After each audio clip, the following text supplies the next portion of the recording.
everybody. Jeff Antoniuk here from Jazzwire. Welcome to the Guided Listening today. So we're going to be listening to Sonny Rollins, Jim Hall, Bob Cranshaw on the bass, Ben Riley on the drums, playing this Lerner and Loewe tune called If Ever I Would Leave You. And it's in a cool samba kind of feel. And right on the album cover, it's called Sonny Rollins Brings to Jazz a New Rhythm from South America. I think the South Americans are thinking like, yeah, this is not actually that new, but brings to jazz, right? This new idea, this samba. So this was in the air and, with Stan Getz and, and his crew playing bossa nova. So we're going to listen to this really cool arrangement of a standard tune. Rhythmically, there's going to be plenty going on, but so much repetition. So there's just going to be a lot to talk about rhythmically for those of you that know Sonny Rollins playing.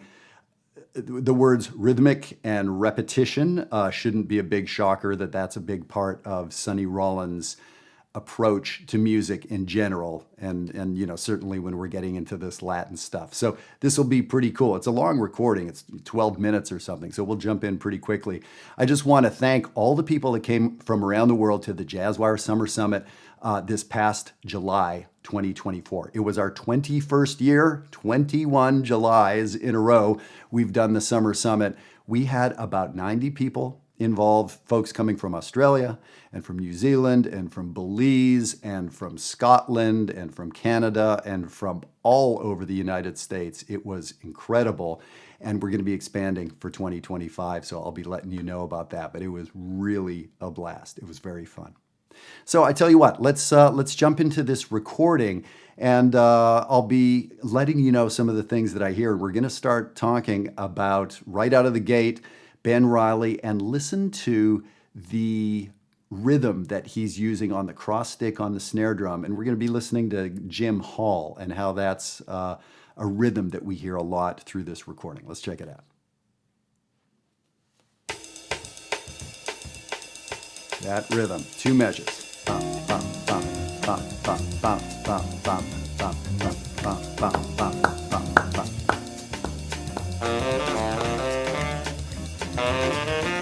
So now, as we listen to a samba, be tapping your foot on beat 1 and 3. It's going by fast. It's going by 1, 2, 3, 4, 1, 2, 3, 4, 1, 2, 3, 4, 1, 2.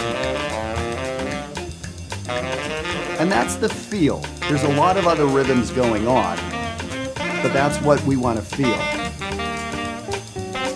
And if you listen to the guitar and the cross stick on the snare, they're very much playing the same rhythm. There are times they embellish it, each of them, but it's a lot of that same rhythm, right? Yes, there are deeper ways to play a samba. There are things that we would hear a modern jazz musician or a Brazilian do that's sort of beyond this, but this works great. It's perfect. So here's Sonny's solo. Not Sonny's solo, Jim's solo.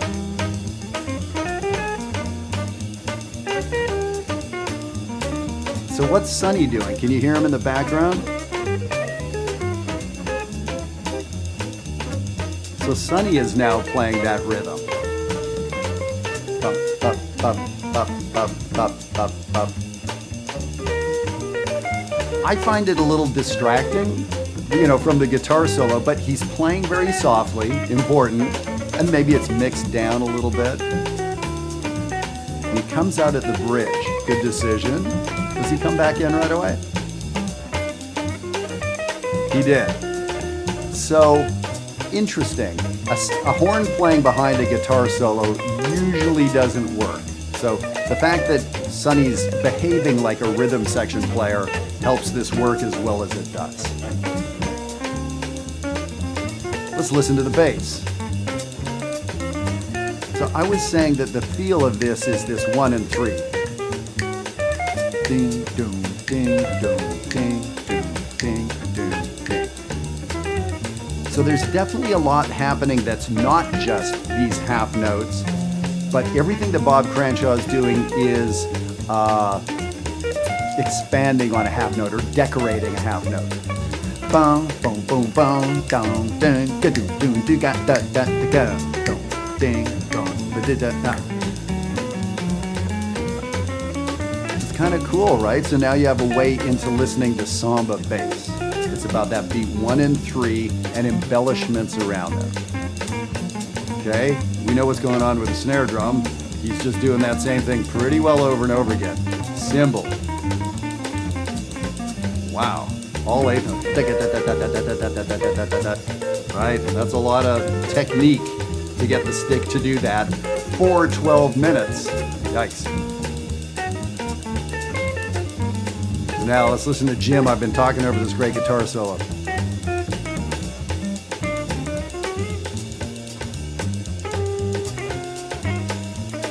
So it's a lot of single notes, right? There's no comping.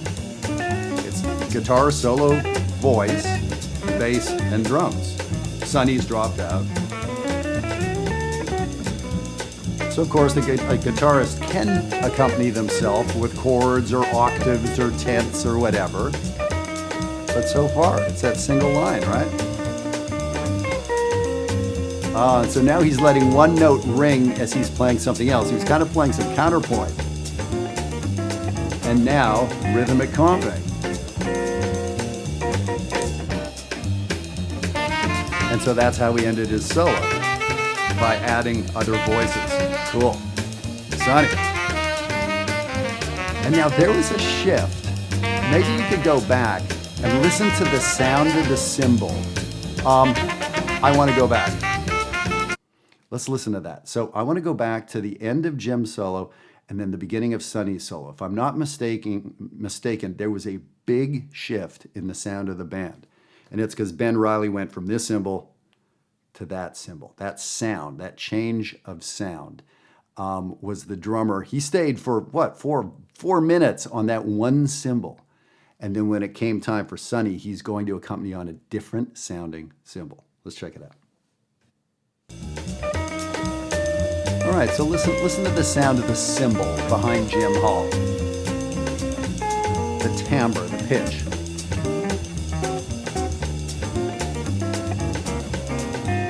Here we go.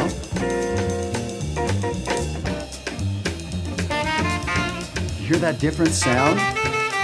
Sounds higher to me or brighter or whatever. It's a different pitch. Wow, interesting, right? Great drummer.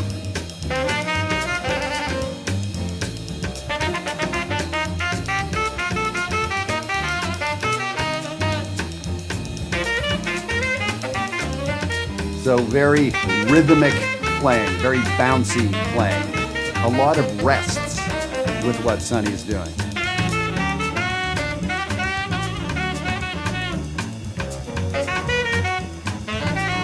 So one thing he's using a lot are quarter note triplets.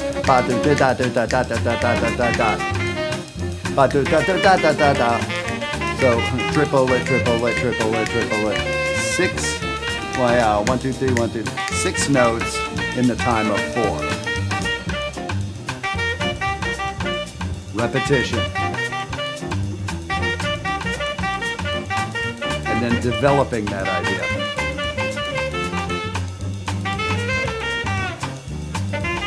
And so there's the Sonny thing. Wow. The way he releases a note with a big embouchure fall. It's not a finger thing. He just releases his embouchures. It's cool, kind of sound. Yeah. Now.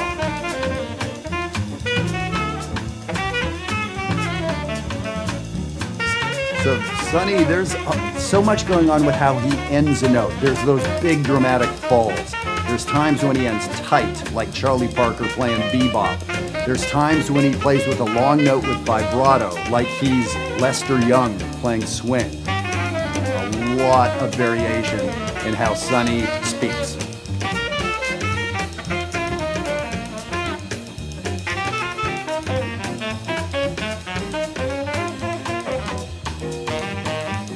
You could take any 2 or 4 measures of what Sonny's playing here and have that be a rhythmic motif that you play your scales with. Let's listen.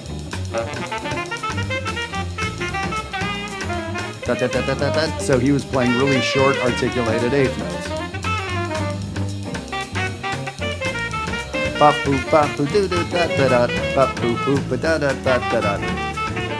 Like, it's hard to hear four measures where he doesn't have a compelling rhythm.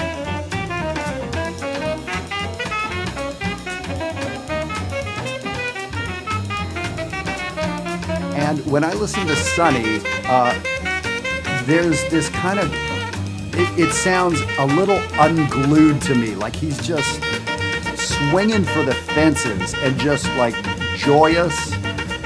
His sound is so big, sometimes it doesn't fit. Just everything's so big, it doesn't fit. It doesn't, and that's part of his sound. So it's not precise a lot of the times. And do we want it to be precise? I don't think so, right? There's this bigness that doesn't quite fit the situation sometimes, which is wonderful, I think. But I remember as a younger player, I didn't dig it exactly. Or there were players who fit, their sound fit in the time better. It was more precise. That sounded better to me. But now that I kind of understand different personalities, I love this.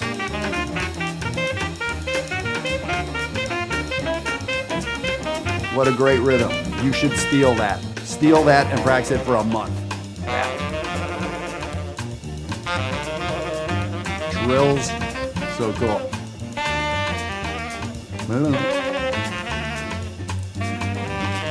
So in these 16 measures,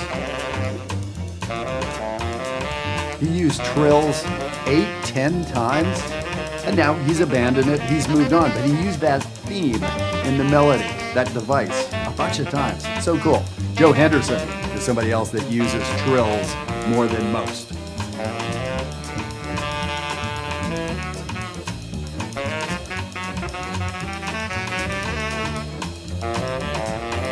Listen to the snare drum. Still that great repetitive samba rhythm. The comping has loosened up and opened up over the last 10-12 minutes here. So now the ending, they're in a vamp here. 2, 5, 1, 6. I think. There's no 6 chord. 2, 5, 1, 1, 2, 5. So they're just tagging the last 4 measures harmonically. And Sonny does not seem to be relaxing. He does not seem to be fading into the sunset like a good tenor player should. He can't help himself.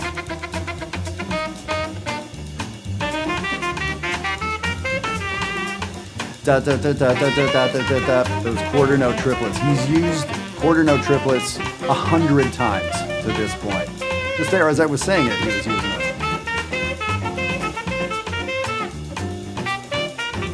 So this tag ending, obviously not 3 times, it's been about 40 times now. Is it fading out?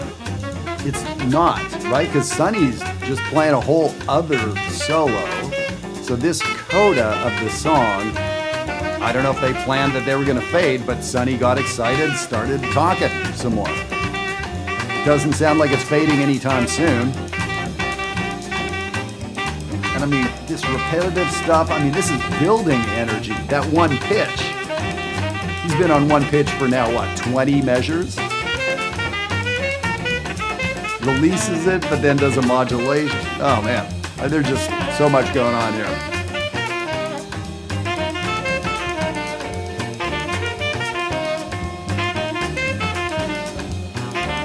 Repetition.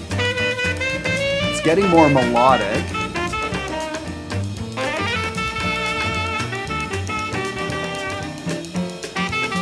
So it's not that the energy's dying down, but it does feel like he's kind of shifting down a bit. Maybe the band starts paying attention a bit here.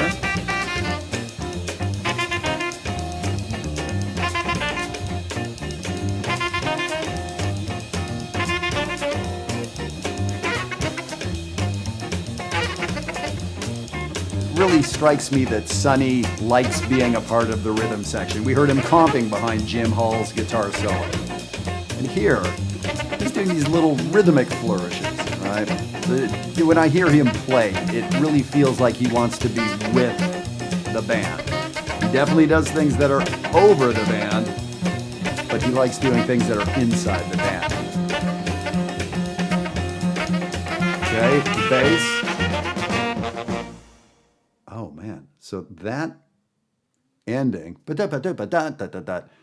like seems like they rehearsed that. So there had to have been, because that was pretty tight ending. So, you know, I'm fascinated by that, you know, 12 minutes into this tune, they had to remember that little ending they rehearsed. And in that big, long, you know, 100 or more times through that tag at the end, there had to be a cue, and we're going on here, and how they nailed it. That was good. That was very cool. So there was so much precision in that, so much lack of precision. There was, you know, so much wonderful rhythmic stuff. There were rhythms being played in unison as things went on. There was more rhythmic counterpoint.